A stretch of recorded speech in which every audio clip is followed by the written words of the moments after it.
Salut tout le monde, j'espère que vous allez bien. En ce qui me concerne, ça va plutôt pas mal. Alors comme d'habitude, mettez les petits pouces, abonnez-vous, partagez la chaîne si vous le souhaitez. Si vous posez des questions, j'y répondrai avec plaisir. Pour le moment, j'y arrive encore, donc croisons les doigts pour que ça continue. Alors aujourd'hui, la recette que je vais vous montrer, elle n'était pas vraiment prévue. Mais bon, il me restait du fromage blanc là, et je me suis dit, qu'est-ce que je vais bien pouvoir en faire? Et du coup, comme ma soeur a bien mangé à la maison ce soir, eh bien, je vais faire ce qu'on appelle des Käseknäpfle en Alsace. C'est donc des quenelles de fromage qui peuvent se servir comme un plat gratiné. Oui, vous mettez de la tomate, des herbes, ce que vous voulez. Vous pouvez faire version alsacienne, vous faites une poêlée de lardons, champignons avec sauce crème. Ça marchera très bien aussi. Ou alors vous pouvez les faire griller et les mettre sur une salade. Moi, je vais les utiliser comme un accompagnement. Vous voyez, au lieu de faire des nouilles, eh bien, je vais mettre des quenelles que j'aurais fait griller légèrement dans un mélange de beurre et d'huile. Mais avant ça, les quenelles, il faut les faire. Donc, pour ce faire, il vous faut de la farine et du fromage blanc. Donc là, on est sur du temps pour temps. 450 g de fromage blanc, c'est ce que j'ai là. 450 g de farine. À ça, je vais rajouter 3 œufs. Ensuite, sel, poivre, une petite goutte d'huile d'olive. Moi, j'aime bien y rajouter un petit peu d'ail en poudre. La muscade fait partie normalement de la recette. Après, ceci dit, si vous n'aimez pas, vous n'en mettez pas. Et aussi de la ciboulette. Donc moi, la ciboulette, je l'ai au congélateur. Et je pense que je vais y rajouter un petit peu de persil haché aussi. Moi, j'aime bien quand c'est bien parfumé. Et au niveau de la cuisson, vous préparez une casserole d'eau salée. Et vous faites vos quenelles là, mais ça je vous expliquerai après. Alors juste pour info, moi ce que j'aime bien, pour que ce soit le plus parfumé possible, je rajoute du bouillon de volaille dans mon eau de cuisson. Ça va rajouter un petit parfum sympathique. La farce, essayez de la saler juste, vous voyez, parce qu'il faut savoir que nous on va les cuire dans de l'eau qui est aromatisée, mais très souvent l'eau va absorber le sel de vos quenelles ou de vos pâtes. Donc c'est pour ça, ou même du riz, si vous cuisez du riz, si vous n'avez pas envie de rajouter du sel, il faut en mettre un peu plus au départ. Parce qu'ensuite ces quenelles, on va arrêter la cuisson en les trempant dans de l'eau glacée. Sinon elles vont continuer de cuire et tout ça. Voilà, écoutez, je pense pas avoir oublié quelque chose. Alors je vous retrouve tout de suite après. Ok, donc ici j'ai les 450 g de farine. Je vais tout de suite mettre mon assaisonnement dedans, comme ça c'est fait. Poivre. Alors comme d'habitude, si une chose vous n'aimez pas, vous n'en mettez pas. Ça c'est assez classique comme raisonnement. Voilà, muscade. Hop. Donc là j'ai mis de l'ail en semoule, semoule d'ail. Et le sel, bon celui-là il est presque vide. Voilà. Le sel on peut en mettre, comme je vous ai dit. Surtout que ceci est un sel composé. Je vais prendre mes petits bouillons, je vais les mettre dans mon eau que je vais chauffer après. Parce que cette pâte, elle demande un petit temps de repos dans le frigo. Voilà. Ensuite, on fait un petit puits. C'est un peu le même principe qu'une pâte. Alors la recette de base, elle est parfois un peu trop épaisse. Donc si vous voyez que c'est vraiment très épais, vous pouvez y rajouter un petit peu de crème ou un petit peu de lait. Donc le fromage blanc, je vais le mettre au centre. Je ne m'attendais pas à en avoir autant parce que là j'aurais bien fait moins, mais bon, si déjà je commence, je vais tout faire, j'en mettrai au congèle. Ça c'est un truc qui se congèle plutôt pas mal. Petite goutte d'huile d'olive. Voilà, l'équivalent d'une cuillère à soupe. Ensuite,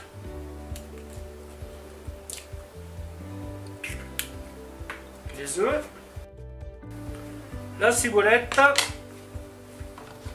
Voilà, par contre, je ne mets pas beaucoup. Quand on fait des recettes non anticipées, des fois, on n'a pas exactement ce qu'on voudrait avoir. Mais ce n'est pas grave. Voilà, je vais rajouter du persil. Ouais, des herbes, j'en ai pas mal quand même. Allez hop. Voilà, et là on enchaîne avec la partie la plus rigolote, hein. On mélange. Je pourrais faire à la machine, mais bon, comme beaucoup de gens n'ont pas de machine, je vous montre que c'est faisable à la main. Vous voyez, vous touillez au centre comme ça, et petit à petit vous allez vers l'extérieur. À la machine c'est plus simple, hein. Surtout que moi j'ai mes mains qui sont abîmées. Là je peux vous dire que vous sentez ce truc, hein. Bon, je vais rajouter un petit peu, je vais rajouter un œuf.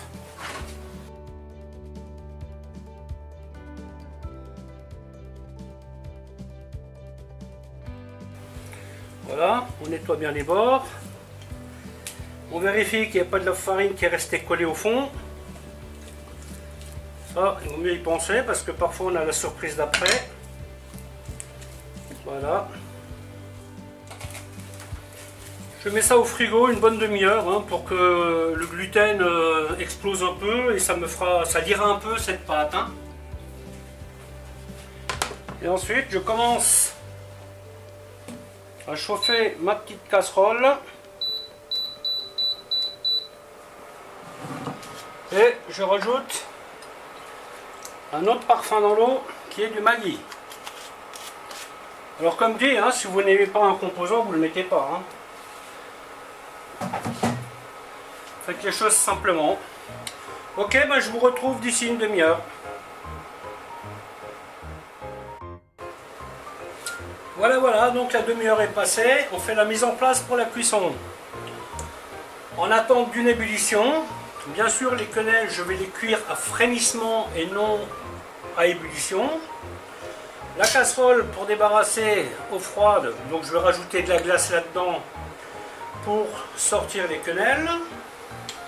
Bien entendu, la pâte qui a reposé et un petit récipient d'eau dans lequel on met les cuillères pour façonner les quenelles.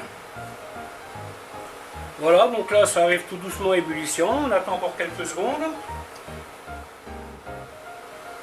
Pour la glace, ben, j'utilise une bouteille comme ça. C'est toujours pratique, hein, si vous avez de la place au congèle, d'avoir des bouteilles comme ça d'eau congelée, ça peut vraiment bien servir, hein.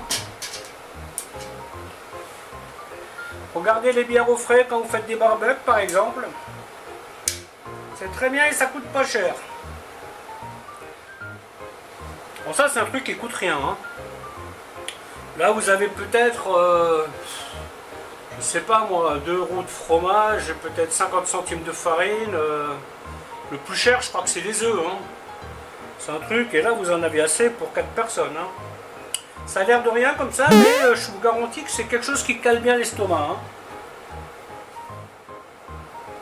Donc l'idéal c'est de mettre un gros bouillon, et après on baisse le feu. Bien entendu on va pas toutes les faire en même temps, hein. On va faire une partie puis une partie. Voilà, je pense que je vais faire en 2-3 fois, pas plus, hein. Donc là j'ai goûté l'eau, elle est bien salée, j'ai goûté ma pâte, elle est bien salée. A priori je ne devrais pas avoir de surprise. Alors comme dit, ces quenelles, vous pouvez en avoir plusieurs utilités. Vous pouvez les faire griller à la poêle et les servir avec une salade, ça marche très très bien. Vous pouvez les faire griller à la poêle et les manger en garniture, en accompagnement avec un plat en sauce. Moi c'est ce que je vais faire aujourd'hui, hein, un peu genre comme les spätzle. Et vous pouvez les faire comme des gnocchis. Vous voyez, vous les mettez dans un petit plat à gratin, vous mettez de la sauce par-dessus, le fromage que vous avez envie de mettre, et puis vous mettez ça au four. Bon, il m'en restera certainement assez pour que je vous fasse une autre recette avec. Sauf que là, il faudra piocher, vous voyez, je ne vous remettrai pas la recette des quenelles.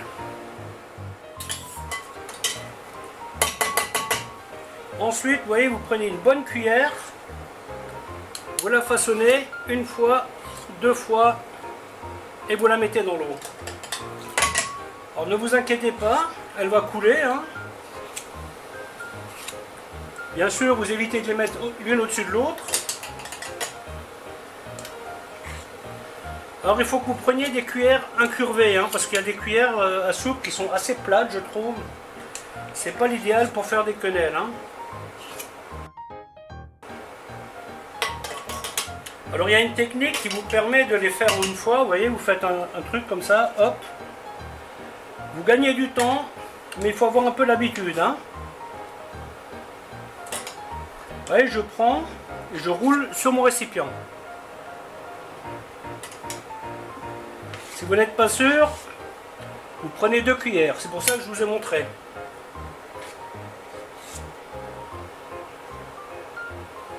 Bon, on va arrêter là pour la première tournée. Bien sûr, on y va délicatement.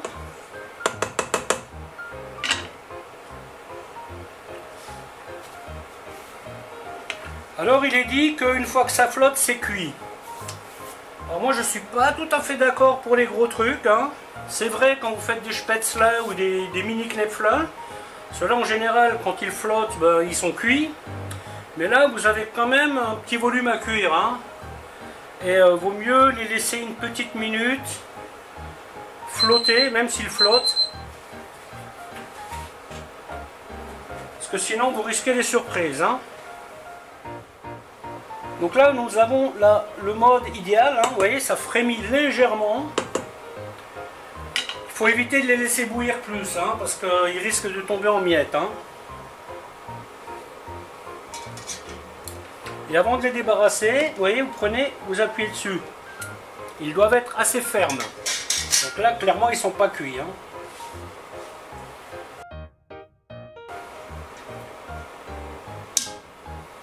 Et ensuite, on les prend délicatement et on les met dans l'eau glacée.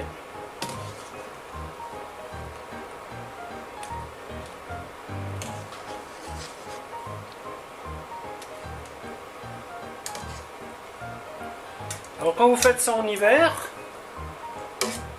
cette eau-là, une fois que vous avez cuit vos quenelles, eh bien vous y mettez des légumes et vous en faites une soupe.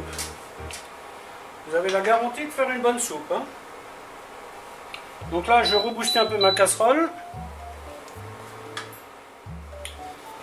Les quenelles, on ne les laisse pas tremper dans l'eau. N'oubliez pas que c'est une chose à base de farine, hein. Donc là, maintenant que j'ai coupé la cuisson, je vais les égoutter.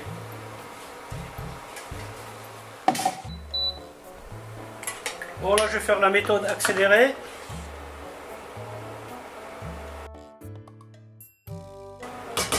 Avec la masse que nous avons là, vous avez à peu près 1,2 kg de quenelles terminées, hein. Alors quand c'est en accompagnement, vous comptez 150-200 grammes.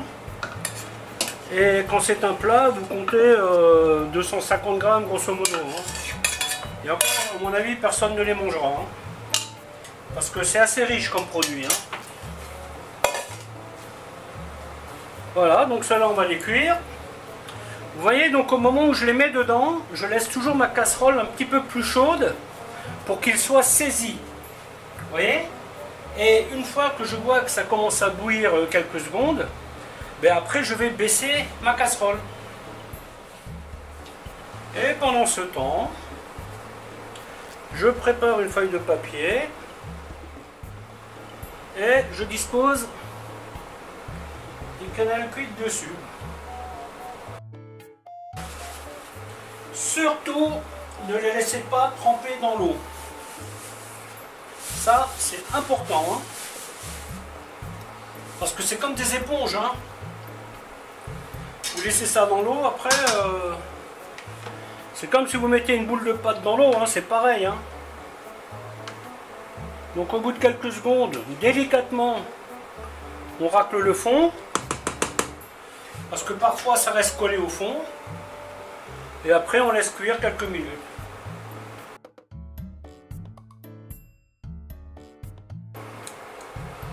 Vous voyez, il faut que ce soit assez ferme, hein. En fait, en général, vous voyez, vous serrez votre poing, vous appuyez là-dessus. Et quand vous avez la même consistance, vous pouvez vous dire que c'est bon. C'est souvent l'exemple que je cite.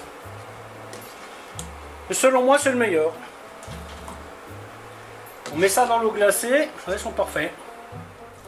Alors, pour vous donner un ordre d'idée, quand je les mets dans l'eau froide, Je parle de grand max 20 secondes avant de les ressortir. Hein. Je ne les laisse pas une minute dedans. Il faut qu'elles trempent le moins possible. Hein. Voilà donc ce qu'on peut faire avec la recette. Vous voyez? Donc là vous avez 2, 4, 6, 8, 10, 12, 14, 16, 18, 20, 22. Divisé par 3, parce que vous mangez 3 trucs comme ça, vous aurez largement assez à manger. Sauf si vous êtes des gloutons. Voilà, je pense que je vous ai tout dit. Ben, la vidéo va s'arrêter là, en espérant qu'elle vous aura plu. Alors je vous dirai à bientôt pour une autre recette. Bye bye.